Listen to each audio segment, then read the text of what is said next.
بسم اللہ الرحمن الرحیم۔ حضرت صالح علیہ السلام اللہ تعالیٰ کے بھیجے ہوئے انبیاء میں سے ایک برگزیدہ نبی ہیں۔ اللہ تعالیٰ نے آپ کا ذکر قرآن مجید میں 8 مقامات پر فرمایا ہے۔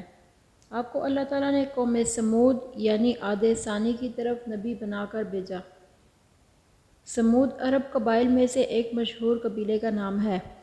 یہ لوگ سمود بن عامر بن ارم بن نوح کی اولاد میں سے تھے۔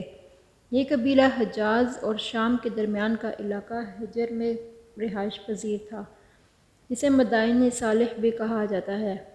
نبی پاک صلی اللہ علیہ وسلم 9 ہجری میں غزوہ تبوک کے لیے جاتے ہوئے قوم سمود کی ہلاکت شدہ بستیوں کے پاس سے گزرے تھے اور وہاں سے تیزی سے گزرنے اور کنویں کا پانی نہ پینے کا حکم دیا۔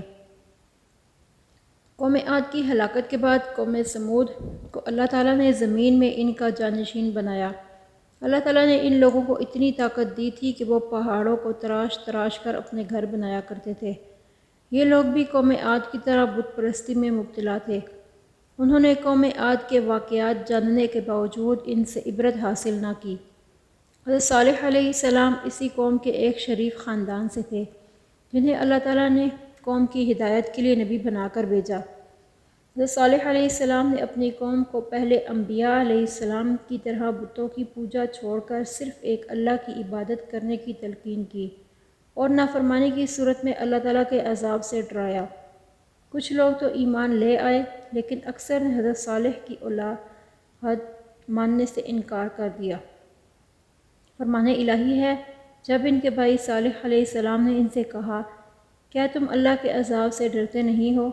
بے شک میں تمہارے لیے امانت دار رسول ہوں، لہٰذا تم اللہ سے ڈرو اور میری اطاعت کرو۔ میں تم سے اس پر کوئی اجرت نہیں مانگتا، میری اجرت تو رب العالمین کے ذمہ ہے۔ کیا تمہیں یہاں دنیا کی نعمتوں میں امن کے ساتھ بس یوں ہی چھوڑ دیا جائے گا؟ یعنی باغات، چشموں، کھیتوں اور کھجوروں کے باغوں میں جن کے خوشے پھلوں سے لدے ہوئے ہیں، اور تم پہاڑوں کو تراش تراش کر گھر عمارتیں بناتے ہو۔ بس تم اللہ کے عذاب سے ڈرو اور میری اطاعت کرو، اور حد سے گزر جانے والوں کی اطاعت نہ کرو، جو زمین میں فساد پھیلاتے ہیں اور اصلاح نہیں کرتے۔ حضرت صالح علیہ السلام نے اپنی قوم کو بڑے اچھے انداز میں یہ سمجھانے کی کوشش کی کہ جن بتوں کی تم عبادت کر رہے ہو وہ تمہارے کسی کام بھی نہیں آ سکتے، لہٰذا انہیں چھوڑ کر تم سب ایک اللہ کی عبادت کرو جو تمہارا حقیقی معبود ہے۔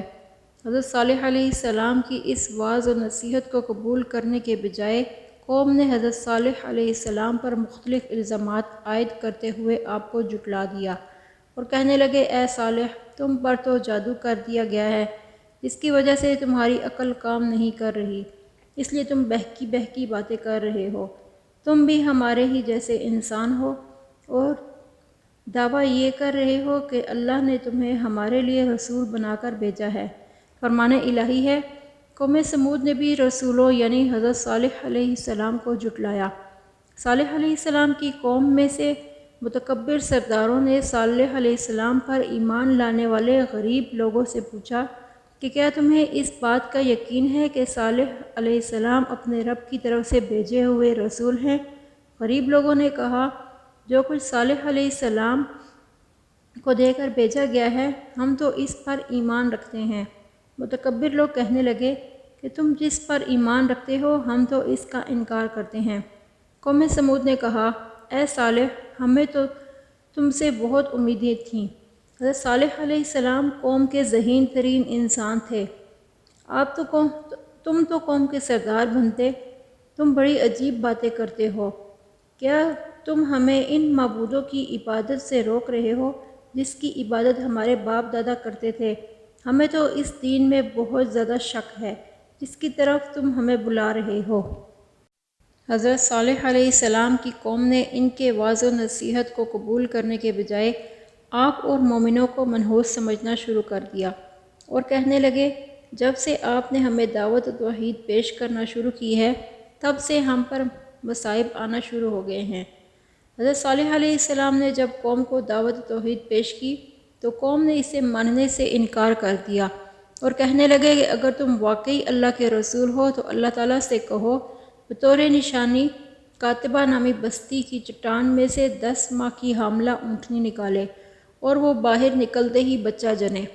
آپ نے قوم سے پختہ ایمان لانے کا عہد و پیمان لینے کے بعد نماز پڑھ کر اللہ تعالیٰ سے دعا مانگی کہ وہ ان لوگوں کا مطالبہ کو پورا فرماتے ہوئے پہاڑ سے اونٹنی نکال دے۔ چنانچہ اللہ تعالیٰ نے حضرت صالح علیہ السلام کی دعا قبول فرما لی۔ پہاڑ کی ایک چٹان پھٹی اور اس میں سے ایک بہت بڑی حاملہ اونٹنی نکل آئی، جس نے باہر نکل کر قوم کے سامنے بچے کو جنم دیا۔ جب قوم نے اپنی آنکھوں سے معجزہ ظاہر ہوتے دیکھ لیا تو انہیں آپ کی عظمت کا احساس ہوا اور وہ مرعوب ہو گئے۔ لیکن اونٹنی کا پہاڑ سے نکلنا اللہ تعالیٰ کی قدرت کی ایک واضح نشانی اور آپ کی نبوت کا ایک ناقابل تردید ثبوت تھا۔ اس معجزہ کو دیکھ کر کچھ لوگ ایمان لے آئے، لیکن اکثر کفر و شرک اور ہٹ درمی پر اڑے رہے۔ حضرت صالح علیہ السلام نے اپنی قوم سے فرمایا کہ اللہ تعالیٰ نے تمہارے مطالبہ پر بطور معجزہ اونٹنی بھیج دی ہے، لہٰذا تم اس اونٹنی کو مت چھیڑنا۔ یہ اللہ کی زمین میں سے جہاں سے چاہے کھائے اور پیے، کوئی بھی آدمی اسے تکلیف نہ پہنچائے، ورنہ بہت جلد تم پر اللہ کا عذاب آ جائے گا۔ وہ اونٹنی ان میں موجود رہی، وہ جہاں چاہتی چرتی، جب کنویں پر پانی پینے آتی تو سارا پانی پی لیتی، جس پر لوگوں کو اعتراض ہوا۔ صالح علیہ السلام نے فرمایا، ایک دن پانی پینے کی باری تم اپنے لیے مقرر کر لو اور ایک دن اس اونٹنی کے لیے۔ کچھ عرصہ تک یہ معاملہ یوں ہی چلتا رہا۔ اس اونٹنی کی خاصیت یہ تھی کہ جیسے ہی وہ پانی پیتی فوراً اس کے تھن دودھ سے بھر جاتے اور اتنا دودھ ہو جاتا کہ اس کا دودھ نکالنے سے لوگوں کے برتن دودھ سے بھر جاتے۔ قوم کے جانور اس اونٹنی سے ڈرتے تھے، اس لیے اونٹنی قوم کے جانوروں سے الگ رہتی تھی۔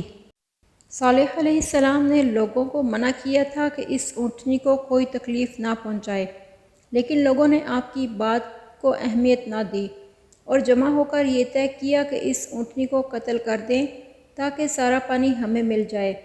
امام ابن جریر نے لکھا ہے کہ قوم کی 2 عورتیں ایسی تھیں جنہیں حضرت صالح علیہ السلام سے سخت نفرت تھی۔ ان میں سے ایک بہت مالدار اور اعلیٰ خاندان کی عورت تھی جس کا نام صندوق بن محیہ تھا۔ اس نے قبیلہ اسلم کے ایک آدمی سے نکاح کیا، پھر اس سے طلاق لے کر اپنے چچا زاد مرثا بن مہرج سے کہا، اگر تم صالح کی اونٹنی کو قتل کر دو تو میں تم سے شادی کر لوں گی۔ دوسری عورت انیزہ بن غنیم تھی، یہ ایک مالدار آدمی کی بیوی تھی۔ ان دونوں عورتوں کے پاس کافی تعداد میں جانور تھے اور ان کے جانور صالح علیہ السلام کی اونٹنی سے بہت ڈرتے تھے۔ انیزہ نامی عورت نے ایک بدماش سے کہا کہ میری 4 بیٹیاں ہیں، اگر تم اونٹنی کو قتل کر دو تو میری جس بیٹی سے چاہو گے تمہاری شادی کر دوں گی۔ یہ دونوں نوجوان اونٹنی کو قتل کرنے کے لیے تیار ہو گئے اور قوم کے مزید افراد کو بھی شامل ہونے کی دعوت دی۔ 7 اور مزید بدماش مل گئے۔ ان 9 افراد نے مل کر قبیلے کے باقی افراد کی بھی حمایت حاصل کر لی اور اونٹنی کو قتل کرنے کے لیے گھات لگا کر بیٹھ گئے۔ جب اونٹنی کنویں سے پانی پی کر واپس آئی تو ایک آدمی نے اس پر تیر چلایا جو اونٹنی کی پنڈلی کی ہڈی میں پوست ہو گیا۔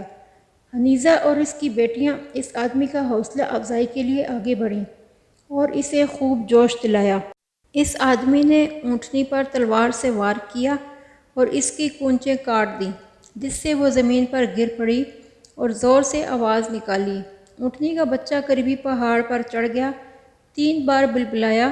آخرکار ایک آدمی نے اونٹنی کے گلے میں نیزہ مار کر اسے قتل کر دیا۔ پھر وہ اونٹنی کے بچے کی طرف بھاگے، لیکن پہاڑ شک ہوا اور بچہ پہاڑ کے اندر چلا گیا۔ حضرت صالح علیہ السلام کو جب اونٹنی کے مرنے کی اطلاع ملی تو آپ فوراً تشریف لائے اور اونٹنی کو مردہ حالت میں دیکھ کر رو دیے۔ ایک بار نبی پاک صلی اللہ علیہ وسلم نے حضرت علی رضی اللہ عنہ سے فرمایا کہ کیا میں تمہیں سب سے زیادہ بدبخت آدمی کے بارے میں نہ بتاؤں؟ حضرت علی رضی اللہ عنہ نے عرض کیا، جی ہاں ضرور بتائیے۔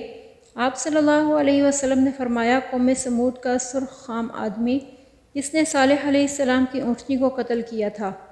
حضرت صالح علیہ السلام کی اونٹنی کو مردہ حالت میں دیکھ کر قوم سے مخاطب ہو کر فرمایا کہ اب تمہیں 3 دن کی مہلت ہے، تم اپنے انجام کا انتظار کرو۔ کل تمہارے چہرے زرد، پرسوں سرخ اور تیسرے دن کالے ہو جائیں گے۔ اس کے بعد چوتھے دن عذاب الہی آ جائے گا۔ حضرت صالح علیہ السلام کی پیشن گوئی کے مطابق دوسرے ہی دن عذاب الہی کی علامات ظاہر ہونے لگیں اور لوگوں کو اپنے بارے میں فکر ہونے لگی۔ انہوں نے صالح علیہ السلام سے عذاب کو ٹالنے کی صورت دریافت کی اور اونٹنی کے بچے کو بھی تلاش کیا مگر وہ نہ ملا۔ آخرکار انہوں نے صالح علیہ السلام کو شہید کرنے کا منصوبہ بنایا، لیکن صالح علیہ السلام کو اللہ تعالیٰ نے قوم کے برے ارادے سے آگاہ کر دیا اور آپ رات ہی رات وہاں سے نکل گئے۔ اللہ تعالیٰ نے صالح علیہ السلام کی پیشن گوئی کے مطابق قوم سمود پر اپنا عذاب نازل فرمایا۔ انہوں نے اونٹنی کو بدھ کے دن قتل کیا تھا۔ 3 دن گزرے۔ اتوار کے دن صبح کے وقت اللہ تعالیٰ نے ان پر آسمان کی طرف سے ہیبت ناک چیخ مسلط کر دی۔ زمین پر زلزلہ برپا کیا جس سے تمام کفار کے جسموں پر کپکپی طاری ہو گئی۔ وہ اپنے گھروں میں جیسے بیٹھے تھے ویسے ہی بیٹھے بیٹھے بے جان جسموں میں تبدیل ہو گئے۔ صرف وہی لوگ بچے جو صالح علیہ السلام کی تعلیمات کے مطابق اللہ تعالیٰ پر ایمان لے آئے تھے۔ حضرت صالح علیہ السلام نے اپنی قوم کی تباہی و بربادی پر نہایت غم و حسرت کا اظہار فرمایا۔ قوم کی ہلاکت کے بعد حضرت صالح علیہ السلام واپس حجر علاقے میں آئے اور ایمان لانے والے 4000 افراد کو بھی لے کر فلسطین تشریف لے گئے اور اپنی وفات تک وہیں مقیم رہے۔ نبی پاک صلی اللہ علیہ وسلم ماہ رجب میں 9 ہجری کو جب رومیوں سے جہاد کے لیے تبوک تشریف لے جا رہے تھے تو آپ وادی حجر قوم سمود کے کنویں کے پاس کچھ دیر ٹھہرے۔ صحابہ نے فوراً کنووں سے پانی لے کر مشکیں بھر لیں جو قوم سمود کے استعمال میں تھے۔ اس سے آٹا گوندا اور گوشت پکانے کے لیے پانی لے کر چولہے پر چڑھا دیا۔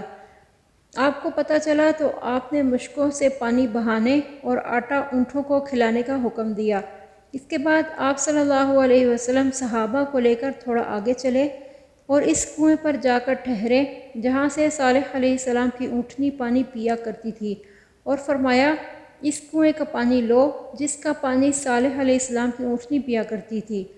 آپ صلی اللہ علیہ وسلم نے فرمایا عذاب یافتہ بستیوں میں نہ جایا کرو، اگر مجبوری جانا پڑے تو روتے ہوئے جاؤ، کہیں تم پر بھی ویسا عذاب نہ آ جائے جو ان پر آیا تھا۔ اس کے بعد آپ صلی اللہ علیہ وسلم نے اپنا چہرہ چادر سے ڈھانپ لیا۔ امید کرتی ہوں کہ آج کی ویڈیو آپ کو ضرور پسند آئی ہوگی۔ پسندیدگی کا بہترین اظہار یہ ہے کہ ویڈیو کو لائک کریں، شیئر کریں اپنے احباب کے ساتھ۔ جزاک اللہ خیرہ۔ ویڈیو دیکھنے کا بہت شکریہ۔ اگلی ویڈیو آنے تک کے لیے اجازت۔ اللہ حافظ۔